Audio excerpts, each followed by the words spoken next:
La revue de presse de ce samedi 26 octobre. OM-PSG, duel de stratégie. Le choc entre l'OM et le PSG s'annonce palpitant, avec deux entraîneurs, Roberto De Zerbi et Luis Enrique, partageant une vision axée sur le contrôle et la possession de balle. Après 8 journées de Ligue 1, leurs équipes dominent en termes de possession, 66,8% pour le PSG, 60,6% pour l'OM, et de buts marqués, 25 pour Paris, 21 pour Marseille. Mais si leur philosophie se ressemble, leur mise en œuvre diffère nettement.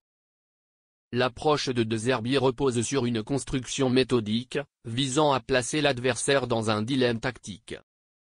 Avec 6 joueurs impliqués en phase de relance et un positionnement spécifique, l'OM cherche à attirer le pressing adverse pour exploiter les espaces laissés libres.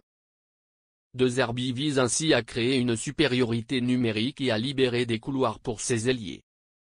Cette approche favorise une progression réfléchie, bien que l'équipe reste vulnérable en défense, avec des repères encore à affiner.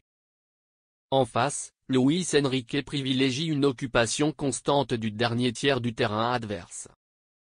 L'équipe passe 32% de son temps dans cette zone, avec des rotations dynamiques, surtout sur les ailes. Plutôt que de pénétrer le bloc central, le PSG use du contournement et de l'étouffement, cherchant à exploiter les failles latérales grâce aux courses de ses latéraux et aux dribbles déliés comme Dembélé et Barcola. L'OM a cependant du mal à égaler le PSG dans le contre-pressing, une lacune dans la stratégie défensive que De Zerbi espère corriger.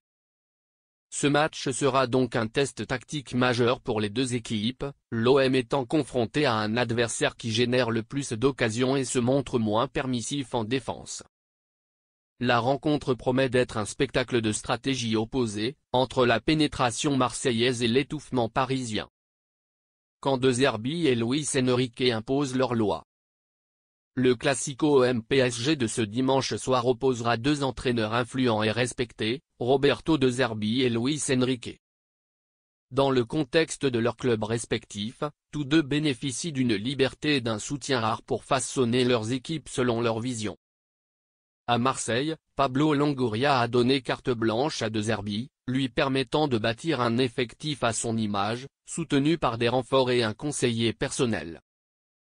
Côté PSG, après des années d'accumulation de stars sans réelle cohérence, Nasser Al-Khelaifi a confié les pleins pouvoirs à Luis Enrique, qui a su imposer une direction plus sobre et collective, marquant un tournant en refusant un nom pour remplacer Mbappé. Le style de jeu est une autre similitude entre les deux coachs, basé sur le contrôle du ballon et la possession. De Zerbi et Enrique prônent un football de relance courte et de combinaisons serrées, plaçant leurs équipes parmi les plus prolifiques de Ligue 1 en termes de passes réussies. Ce dimanche, la bataille pour le contrôle du jeu sera donc un enjeu central. Sur le plan du management, les approches divergent.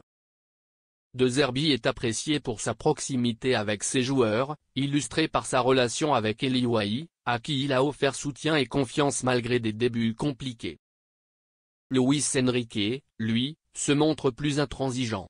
Il n'a pas hésité à mettre Mbappé et Dembélé sur le banc lors de moments cruciaux pour des raisons disciplinaires.